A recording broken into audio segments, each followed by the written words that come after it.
Buenos días. Bueno, pues volvemos y continuamos hablando de la gran esperanza de la humanidad, que es que algún día exista justicia en el mundo, y la gran desilusión de la humanidad, ¿verdad?, en que nunca parece conseguirse. La diferencia entre los ideales y la puesta en práctica, incluso en las sociedades más avanzadas, con los sistemas jurídicos y tribunales más avanzados y teóricamente más justos. Panorama siempre la justicia es una desilusión. Y pasar un poco revista a los grandes pensadores, a esos espíritus inmensos que nos hablaron del bien y nos hablaron del mal, como Aristóteles, como Platón, como Confucio, como Buda. Y terminaba recordando una cosa que a mí me apasiona, que me gusta, y es la definición del bien y del mal, que me parece que es muy lúcida, que dice Groucho, que define el mal como aquello que parece contrario a la comunidad de los seres sensibles, morales y conscientes. Creo que es difícil de llegar a una aproximación mejor que esta. Pero tal vez otra aproximación podría ser entender el bien como todos los caminos de esfuerzo, reflexión y perfección que colaboran en el desarrollo integral de un ser consciente y le conduzcan a vivir en libertad y armonía consigo mismo primero busca tu armonía interior, con tus semejantes y con el entorno que le soporta, y el mal como todos aquellos caminos que le conducen al desconcierto existencial, al descontento consigo mismo y con los demás, a la frustración, a la codicia, al fanatismo, al odio, al miedo, a la violencia, al egotismo, a la insolidaridad, a la confrontación, a la ignorancia, a la arrogancia, a la envidia, a la prepotencia, a la satisfacción de sus deseos, de sus ambiciones, sin responsabilidad ninguna con todo el resto de los seres humanos. Eso es el mal, en mi criterio, ese es el mal. Armonía con uno mismo o desconcierto con uno mismo. Y todo se basa, vuelvo a repetir una vez, en la educación moral. Es fácil de decir, ¿verdad? Pero qué difícil es de conseguir. Y otra vez vuelta a empezar, ya que en las sociedades occidentales, en cuanto se habla de soporte moral social, nos encontramos con los viejos conceptos del cristianismo, en partes continuistas de la Biblia, que definen las virtudes cardinales y sus oponentes, los pecados capitales. Y nos dice que en contra de la soberbia humildad, contra la avaricia generosidad, contra la lujuria castidad, contra la ira paciencia, contra la gula templanza, contra la envidia caridad y contra la pereza diligencia. Bases para el buen gobierno personal y la adecuada relación social. No está mal esta definición. Hablemos un poco de todo, ¿verdad? En fin, en cuanto a la lujuria, yo creo que un poco de lujuria es una cosa estupenda. Y un poco de gula también es una cosa estupenda. Dicen que además que son continuaciones, que la gastronomía es la sexualidad de la vejez. Bueno, pues puede ser. En general, un camino nos conduce a la concordia con todo y con todos, y otro hacia la discordia con todo y con todos. Uno hacia la aceptación e integración en esta oportunidad única del hecho de existir, y el otro al desperdicio de esta oportunidad irrepetible en el desconcierto de su propio entendimiento como ser inteligente y sensible. En la amarga confrontación de los unos contra los otros, en la injustificada e injustificable batalla del dominio de los unos sobre los otros, en la búsqueda de nuestra ventaja sin importarnos la desventaja ajena ni el dolor ajeno, en no entender la común experiencia que es el hecho de existir y de morir, que a todos nos hermana en una identidad común, básica, superior a cualquier nación, cultura, religión, filosofía o cualquiera de las mil otras artificiales y artificiosas barreras que separan a los hombres, que separan a los seres humanos entre sí. Qué desconcierto, ¿verdad? Todo lo que nos separa. Qué horror, ¿verdad? Y con tanta alegría aceptamos la confrontación, la violencia, el fin del discutir por todo. Este es mi equipo de fútbol, que es mejor que el tuyo. Bueno, qué dolor. Qué dolor. Es cuando se resultaría tan fácil tal vez vivir con unos niveles de armonía, de cortesía, de tolerancia. La gente olvida un pensamiento fundamental. Comilla. Entre el hombre más poderoso y el más miserable de cualquier sociedad, Las diferencias de fondo caben en una uña. ¿Lo queréis pensar? Las diferencias de fondo entre el más grande y el más pequeño de los seres humanos caben en una uña, porque tú has nacido y morirás. Y yo también. Y en medio un grito desesperado. Y en medio, entre el nacimiento y la muerte, un grito desesperado de intentar comprender, de intentar sobrevivir. Las dos únicas patrias posibles es estar vivos o estar muertos. Esas son nuestras dos patrias. O estar vivos o estar muertos. El resto es pura quimera. Y de estar vivos, tratar y ser tratados con justicia mientras caminamos por la escarpada senda, camino de la muerte, de la existencia, del conocimiento y de la perfección moral, cuyo fin último es el amor. Lo repito, creo que es un pensamiento bastante central de todo mi entendimiento a la vida. Las dos únicas patrias posibles es estar vivos o estar muertos. El ser humano no tiene otras patrias, nada más que estar vivos o estar muertos. El resto es pura quimera, es pura anécdota, es el vivir. Y de estar vivos, tratar y ser tratados con justicia mientras caminamos por la escarpada senda, camino de la muerte, de la existencia, del conocimiento y de la perfección moral, cuyo fin último es el amor. En un sentido conceptual, el derecho es el conjunto de normas que regulan el comportamiento de los seres humanos y de las sociedades entre sí en sus actos externos, en su fin último de separar lo justo de lo injusto, el bien del mal, y reparar el mal que se produce naturalmente. Etimológicamente, la palabra derecho, de la palabra latina disigere, en la que está implícito tanto el concepto de dirigir como reger, someter a regla, siendo por tanto toda la reglamentación normativa tendente a la justicia relacional que permita a los seres humanos o que intente permitir a los seres humanos vivir en sociedad mediante un orden, una organización, una reglamentación tendente a coordinar las actividades y libertades de todos en un máximo de seguridad con el fin último del bien común. En la clásica definición, comillas, la ordenación moral imperativa de la vida social orientada a la realización de la justicia. ¡Qué hermoso pensamiento! ¡Qué mala práctica, pero qué hermoso pensamiento! La vida en sociedad es un fenómeno caótico de difícil regulación, y siendo la personalidad y las actividades humanas tan polifacéticamente complejas y en aumento continuado, porque esto es un disparate de relación entre los seres humanos, con la globalización, con tantas y tantas novedades que viene cada día, el derecho, como conjunto de normas que intenta regular, es necesariamente polifacéticamente complejo. Comillas. Las sociedades funcionan cuando los ciudadanos obedecen a los jueces y los jueces obedecen a las leyes que nos hemos dado los ciudadanos. Lo repito. Las sociedades funcionan cuando los ciudadanos obedecen a los jueces y los jueces obedecen a las leyes que nos hemos dado los ciudadanos. ¿Tienes la percepción de que los tribunales de justicia, los jueces, obedecen las leyes? Si crees que sí, háztelo mirar. Despacio. Despacio. Su interpretación es inevitablemente sencilla. Cuando los ciudadanos ignoran las leyes, pero sobre todo cuando los jueces olvidan, manipulan o tergiversan las leyes para beneficiar criterios políticos, sociales, religiosos o de cualquier otro tipo, el Estado de Derecho ha muerto.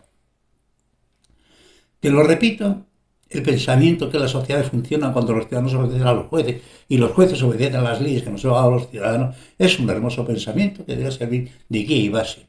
Pero, ¿qué pasa cuando los jueces olvidan, manipulan o tergiversan las leyes para beneficiar criterios políticos, sociales, religiosos, o ambiciones personales, o presiones personales, o presiones amistosas? ¿Qué pasa entonces? Pues que el Estado de Derecho ha muerto. Y el Estado de Derecho está en todos los sitios, en relación con la justicia, realmente muy mal herido. Muy mal herido, cuando son los temas normales, que en fin no se conoce tal, que da igual, esto bueno, pues se acepta, se ajusta más o menos a las leyes. Pero cuando tropiezas con intereses fundamentales, con interés del Estado, con interés de los poderosos. Los abogados y los jueces, comillas, los abogados y los jueces encuentran en todas las causas suficientes aspectos para acomodarlas a su antojo. Te lo repito. Los abogados y los jueces encuentran en todas las causas suficientes aspectos para acomodarlas a su antojo. No a la ley, no a la justicia, no a la moralidad, a su antojo. Y si faltan, se inventan. El ingenio para la maldad, la manipulación y la tergiversación jurídica parece inagotable. Es inagotable. Las disculpas más perentorias, las cosas en contra del menor sentido común, los mayores disparates. Los mayores disparates. Yo establecería, con respecto a los tribunales, unos juicios rápidos contra los jueces, que les expulsara de la carrera y les metiera en la cárcel 30 años cuando se ve que lo que están es jugando con las leyes. ¿Nos parece que sería una buena idea, un aviso a navegantes? Y permanentemente olvidamos lo que ya Locke nos dejó dicho, que las leyes se hacen para los hombres y no los hombres para las leyes. Las leyes se hacen para gobernarnos a nosotros y no para que nos gobiernen. No se hacen los hombres para las leyes, es al contrario, las leyes se hacen para los hombres. Ya en el antiguo Manzoni, en Los novios, hace decir el abogado Bugli, es un nombre muy largo y complicado, que la obligación de los letrados es barajar las cartas, enredar las cosas claras. ¿Eso es lo que es la justicia? Piensa un poquito. ¿No te parece que todo el edificio jurídico monumental que tenemos es enredar las cosas claras en una buena parte? Los dos grandes pilares sobre los que se asienta todo nuestro edificio jurídico son una cierta idea de la justicia y una cierta idea del orden, como base de lo que ha definido Rawls como, comillas, un contrato social equitativo con fundamento de una sociedad justa. Un contrato de tal naturaleza que pudiera aceptarlo y suscribirlo cualquier miembro de la comunidad antes incluso de saber cuál será su papel en dicha sociedad. ¿Os imagináis que logremos algún día una sociedad tan justa como cualquier ser humano consciente lo firme diciendo voy a un sitio donde voy a ser tratado con justicia? No importa qué papel que represente, sea de barrandero o sea de obispo. ¿Os imagináis que algún ser humano consciente en un futuro pueda decir me da igual donde me lleven, yo sé que voy a estar entre mis iguales?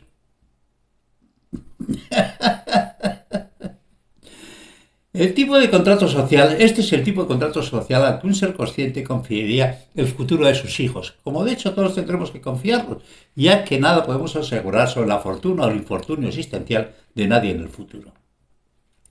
Por muy poderoso que seas hoy, por muy que creas que dejas las cosas atadas, que tus hijos van a vivir y prosperar porque tú has preparado el camino, no hay ninguna garantía. La única garantía que tienes que tus hijos van a vivir con unos ciertos niveles de seguridad y felicidad es que vais a crear una sociedad justa.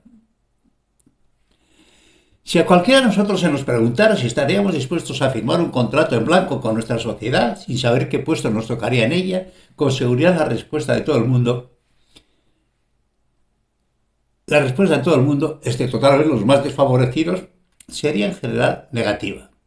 Lo que nos indica cuán lejos estamos todos de sociedades aceptables en justicia social, ya que, parafraseando a Bill Gates, por un camino o por otro, tanto la vida como la sociedad te joderá vivo. Hazte a la idea. Hazte a la idea que por un camino o por otro, la sociedad te joderá vivo.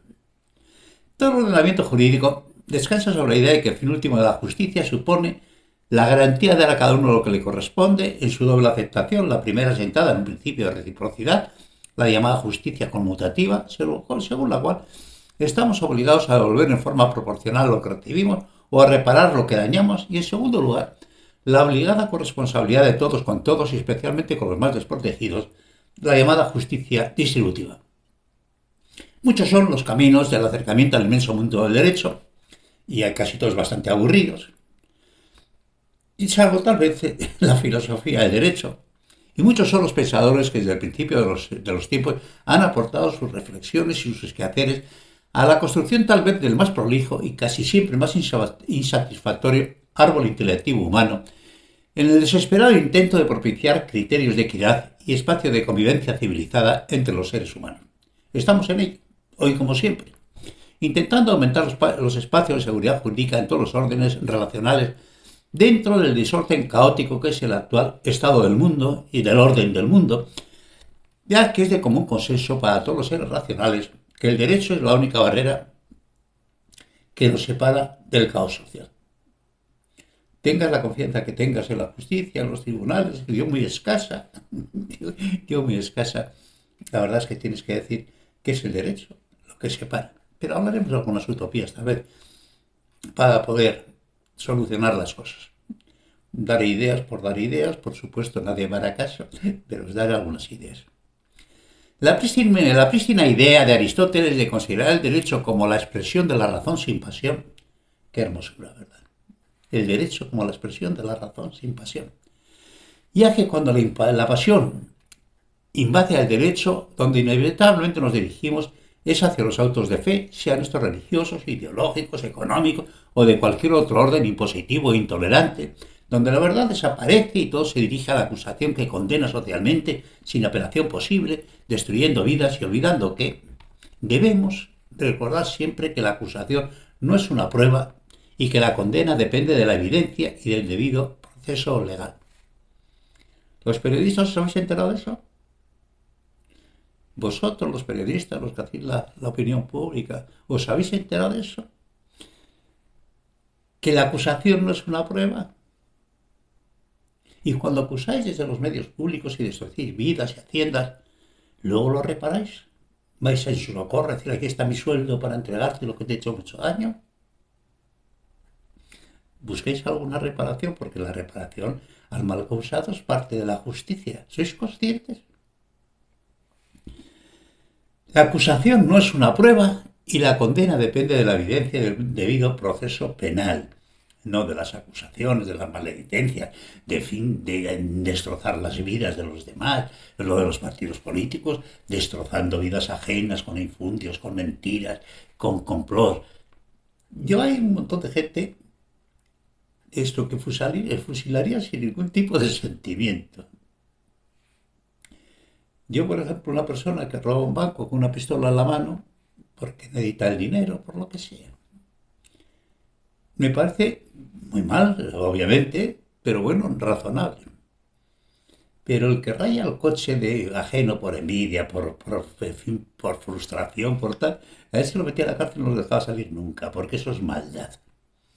Y en las batallas políticas y en las batallas sociales, cuando se hacen esas cosas, los que han acusado en falso, han destrozado una vida, esos tendrían que ir a la cárcel para siempre. Para siempre.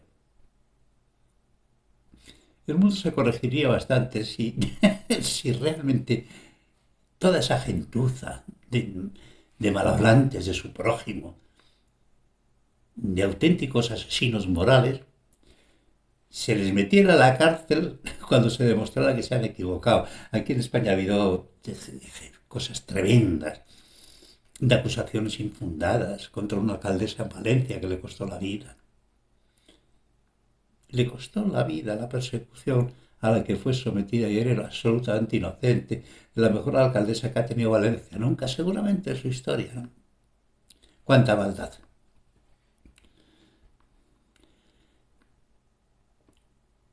Y este hombre, Edward Morrow, se refería al circo mediático, la famosa caza de brujas del senador Joseph McCarthy, que fue una vergüenza la democracia americana, pero tiene imitadores, por todo el mundo tiene imitadores. Ay, por Dios, tan asesinos como él.